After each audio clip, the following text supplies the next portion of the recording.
Hello and welcome to the very first episode of our new podcast, India's Diplomatic Dilemma, walking a tightrope between Israel, Iran, and the US. I'm Amber Ellsworth. And I'm Tyler Ashcroft. Both of us are deeply passionate about India's evolving global role, and we're thrilled to launch this show where we dive into the complex and fascinating world of India's foreign policy. This podcast was born out of our shared curiosity about how India manages its delicate balancing act between some of the most powerful and sometimes opposing players on the world stage, Israel, Iran, and the United States. It's a diplomatic tightrope walk with huge implications not just for India, but for global geopolitics. Each episode, we'll unpack the latest developments, analyze strategic moves, and bring you expert insights, all with a conversational, fact-driven approach. We want this to be a space where listeners can understand the nuances behind the headlines and appreciate India's unique position. We're on YouTube and Patreon, and we'll be on more platforms soon. So if you like what you hear, please check out the links in the description. And if today's topic resonates with you, don't hesitate to share, comment, or like. It really helps us grow this community. So buckle up as we start this journey together. Let's get into why India's diplomatic dilemma is one of the most compelling stories in international relations today. Thanks for joining us on this very first episode. Let's dive in.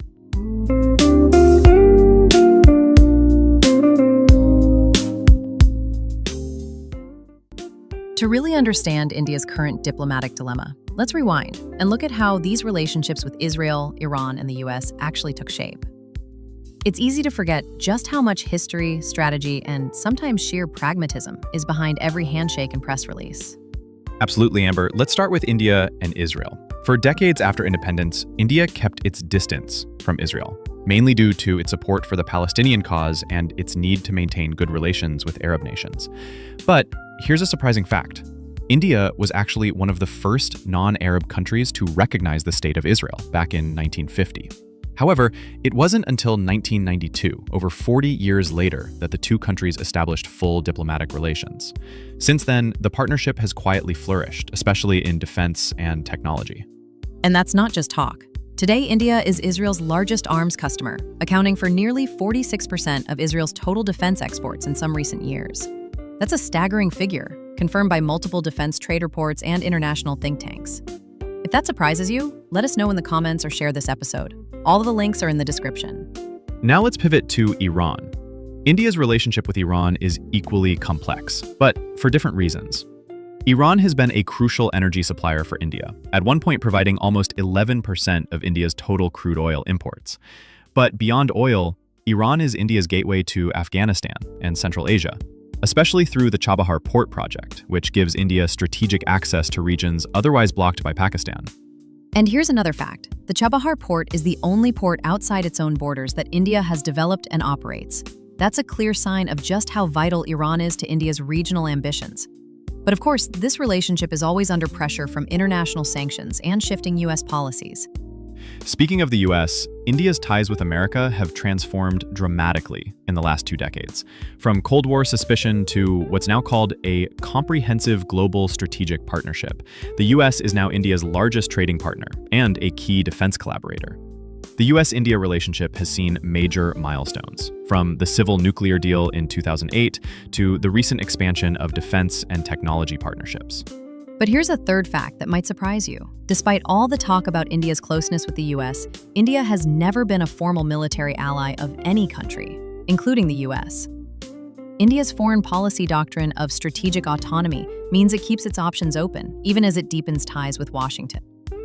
So, to sum up, India's relationships with Israel, Iran, and the US are each built on different pillars: defense, energy, trade, and strategic access. But they're all interconnected, and every move India makes is watched closely by the other two. Add to that the current tensions between Israel and Iran, and you've got a high-stakes balancing act that's playing out on the global stage. And that's why this moment is so critical. India's choices don't just affect its own future, they ripple out across the Middle East and beyond. If you're finding this context helpful, consider sharing the episode or subscribing to join our growing community. All the links you need are in the description. Coming up, we'll dive deeper into the strategic interests driving India's decisions and reveal more surprising facts about what's happening behind the scenes. Stay with us.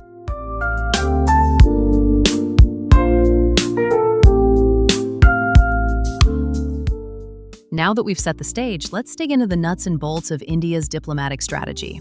Tyler, when we talk about India walking a tightrope, it's not just a metaphor. It's a daily reality for policymakers in New Delhi. Absolutely, Amber. Let's start with India's relationship with Israel. The partnership has gone from discrete to dynamic in just a few decades. Today, Israel is a top supplier of cutting-edge defense technology to India. Think missile systems, drones, and cybersecurity tools. In fact, during the 2019 Balakot airstrike, India used Israeli-made Spice 2000 precision-guided bombs. That's a concrete example of how deep this defense relationship runs. And it's not just about weapons. Israel has become a key partner in agriculture and water management, helping India tackle some of its most pressing challenges. The Indo-Israel Agricultural Project, for example, has set up dozens of centers of excellence across India, introducing advanced irrigation and crop techniques. It's a win-win. Israel gets a huge market, and India gets innovation that directly impacts millions of farmers. But here's the catch. Every time India strengthens ties with Israel, it risks upsetting Iran. And that's not a small risk. Iran isn't just important for oil.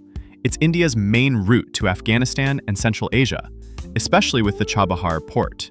This port is India's answer to China's Belt and Road Initiative and Pakistan's Gwadar Port, giving India a strategic foothold in a region otherwise blocked off by geography and politics. Here's a shocking, well-documented fact. The Chabahar Port project has survived multiple rounds of U.S. sanctions on Iran, largely because Washington quietly carved out exemptions for India, recognizing its strategic importance. That's right. The U.S., which has some of the world's toughest sanctions on Iran, has repeatedly made exceptions just so India can keep its projects running. If that surprises you, let us know in the comments or share this episode. Links are in the description. That's a perfect segue to India's relationship with the U.S. The U.S. is not only India's largest trading partner, but also a key source of advanced technology, investment, and diplomatic support. The two countries have ramped up military exercises, intelligence sharing, and even space collaboration. The landmark BACA agreement, signed in 2020, gives India access to U.S. geospatial intelligence, a game changer for both defense and disaster management. But here's where the balancing act gets really tricky. The U.S. expects its partners to align with its policies, especially when it comes to Iran and Israel. Yet, India has consistently refused to join U.S.-led sanctions on Iran, arguing that its energy security and regional interests come first. In fact, even at the height of U.S.-Iran tensions, India managed to keep diplomatic channels open with both sides.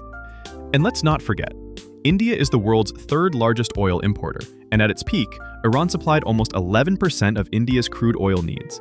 When U.S. sanctions hit, India had to scramble to find alternative suppliers, driving up costs and complicating its energy strategy. Meanwhile, Israel's recent conflicts with Iran-backed groups have put India in a very awkward spot. On one hand, India condemns terrorism and values its security partnership with Israel.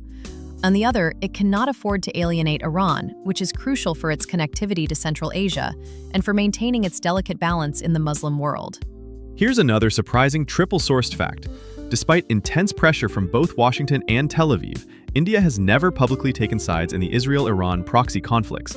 Instead, it has consistently called for restraint, dialogue, and a two-state solution in the Middle East. This policy of studied ambiguity is a hallmark of Indian diplomacy, and it's one reason why India is still able to talk to all sides when crises erupt. Let's talk numbers for a second. In the last 5 years, India's trade with Israel has grown to over $7 billion annually, while its trade with Iran has shrunk due to sanctions, but still remains strategically significant, especially in sectors like pharmaceuticals and agriculture. With the U.S., trade has soared past $120 billion, making America India's single largest trading partner. And it's not just about economics. India's large Muslim population, over 200 million people, means that every foreign policy move is watched closely at home. The government has to balance international alliances with domestic sensitivities. For example, after the outbreak of the latest Israel-Gaza conflict, India's official statements have been carefully worded to avoid alienating either side, reflecting both geopolitical and domestic calculations. There's also a technological dimension. India's partnerships with Israel and the U.S. have driven major advances in defense, agriculture, and digital infrastructure. But Iran offers something different, a vital corridor for trade and influence in Central Asia, and a counterweight to China's growing presence in the region. Let's not underestimate the China factor. India's rivalry with China means that every move in the Middle East is also about outmaneuvering Beijing. Iran's recent pivot toward China, including a $400 billion investment deal, has made it even more important for India to stay engaged, despite the risks. So, to sum up, India's strategy is all about maximizing benefits while minimizing risks. It's a careful dance, deepening ties with Israel and the US for technology and security, while keeping Iran close for energy and regional access. And all of this is happening under the shadow of great power competition and regional instability. If any of these facts surprised you, or if you have your own take on India's diplomatic balancing act, we'd love to hear from you. Share your thoughts in the comments, subscribe to stay updated, and check out all the links in the description to join our growing community. Coming up next, we'll bring in some expert voices to help us unpack what all this means for India's foreign policy doctrine and its place in the world. Stay with us.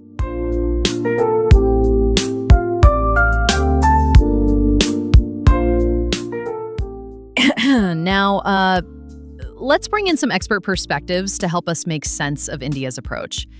Tyler, when you talk to seasoned diplomats and scholars, what's the consensus about India's balancing act? Great question, Amber. The overwhelming view among experts is that India's foreign policy is defined by what's often called strategic autonomy. Dr. C. Raja Mohan, one of India's leading foreign policy thinkers, says that India's ability to keep its options open, refusing to be boxed in by any one alliance, is actually its greatest strength. He points out that, unlike most countries caught between rival powers, India has managed to maintain working relationships with Israel, Iran, and the US, all at the same time. And that's not easy. Take it from Shiv Shankar Menon, India's former national security advisor. He's argued that India's refusal to pick sides is not indecision, but a deliberate strategy. In his words, India's interests are best served by engaging all sides, not by becoming a pawn in someone else's game. That's a powerful statement, and it really highlights how India's foreign policy is fundamentally about protecting its own interests. International experts echo this. For example, Tanvi Madan at the Brookings Institution notes that India's approach is unique among major democracies. She points out that while countries like Japan or Australia have moved closer to US positions, India continues to chart its own course, even when it means disagreeing with Washington or Tel Aviv. That independence is respected, if not always liked, by India's partners. And here's something that might surprise listeners. According to a recent survey by the Observer Research Foundation, over 70% of Indian strategic experts believe that India should maintain relations with both Israel and Iran, regardless of outside pressure. That's a clear endorsement of the multi-vector approach we've been discussing. Another angle experts highlight is the comparison with other regional powers. For instance, Turkey and Saudi Arabia have both tried to play the middle in Middle East politics, but neither has managed the level of credibility India enjoys with all sides. That's partly because India's engagement is seen as pragmatic, not ideological. It's also worth noting that India's studied ambiguity, that careful, sometimes frustratingly vague diplomatic language, is not just for show. Experts like Dr. Happy Moan Jacob at Jawaharlal Nehru University argue that this ambiguity gives India room to maneuver, especially when crises erupt. It allows New Delhi to issue statements that are firm enough for international audiences, but flexible enough to avoid domestic backlash. So, the big takeaway from the experts, India's balancing act is not just a reaction to current events. It's a deliberate, long-term strategy rooted in history, geography, and a clear-eyed assessment of national interest.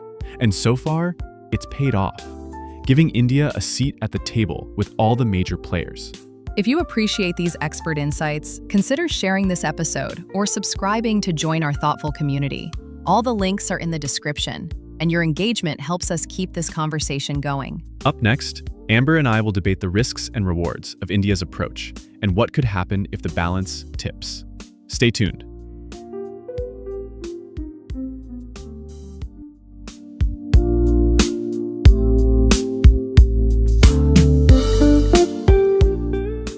All right, Tyler, let's get into the heart of the debate.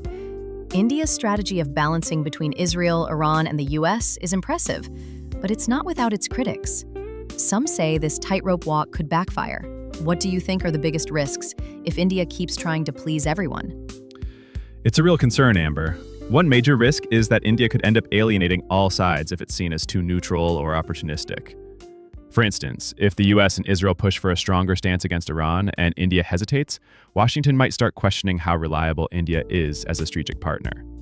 On the flip side, if India moves too close to the US-Israel camp, it risks losing not just Iranian energy supplies, but also access to Central Asia and influence in the broader Muslim world. Exactly. And let's not forget, India's domestic politics are also at play. With over 200 million Muslims, any perceived tilt toward Israel, especially during times of conflict, can create tensions at home. At the same time, India's growing defense and tech ties with Israel and the US are critical for modernization and security. It's a classic case of being stuck between a rock and a hard place. Here's a scenario worth considering. What if India decided to fully align with the US and Israel, cutting off most ties with Iran? It might gain more advanced technology and diplomatic support from Washington, but it would lose a vital energy partner and strategic access to Afghanistan and Central Asia. Plus, it would open the door for China to step in and deepen its own ties with Tehran, a move that could undermine India's regional ambitions. That's a great point. And on the other side, if India were to lean more toward Iran, say by ramping up oil imports or openly supporting Iranian positions, it could face US sanctions, lose access to American technology, and even jeopardize its growing economic partnership with Israel. That could set back India's modernization by years. It's also worth noting that some critics argue India's studied ambiguity can look like indecision or weakness. They say that in moments of crisis, partners want clarity, not carefully worded statements. But supporters argue that this flexibility is exactly what allows India to keep talking to all sides, even when tensions are high. And let's not overlook the impact on India's global image. Some analysts believe that by refusing to pick sides, India is positioning itself as a credible mediator and a voice for dialogue in a polarized world. That's a powerful role, especially as the world gets more fragmented. So, is India's approach risky? Absolutely. But is it also pragmatic and so far effective? The evidence suggests yes. The real test will come if the Israel-Iran conflict escalates or if US expectations become more rigid. We'd love to hear what you think. Is India's balancing act sustainable, or is it just a matter of time before the tightrope snaps? Share your thoughts. Subscribe if you value nuanced debate, and check out the links in the description to join our community. Coming up, we'll wrap up with our key takeaways and a look at what the future might hold for India's diplomatic strategy. Stay with us.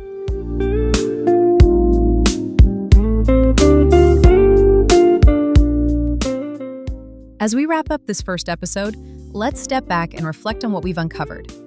India's diplomatic dilemma isn't just about choosing sides.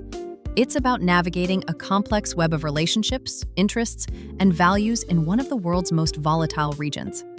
That's right, Amber. We've seen how India's ties with Israel, Iran, and the US are each rooted in different priorities: defense, energy, trade, and strategic access. The real challenge is that these priorities often pull in opposite directions, and yet India has managed to keep all doors open. That's a testament to both its diplomatic skill and its long-term vision. And let's not forget those surprising facts we shared, like India being Israel's largest arms customer, or the US quietly exempting India from some Iran sanctions because of Chabahar Port's strategic value. These aren't just trivia. They show how much the world is watching India's every move. Looking ahead, India's ability to maintain this balancing act will be tested again and again. But if there's one thing we've learned, it's that India's commitment to strategic autonomy and dialogue gives it a unique edge in global affairs. There's real reason for optimism, even amidst uncertainty. Thank you for joining us on this very first episode. If you enjoyed the discussion and want to be part of a thoughtful global community, we invite you to follow or subscribe on YouTube, Spotify, or Patreon. All the links you need are in the description below. We're grateful for your time and your curiosity. Join the conversation, share your thoughts, and help us build a space for nuanced, fact-driven dialogue about India's role in the world. Until next time, take care and keep questioning the headlines.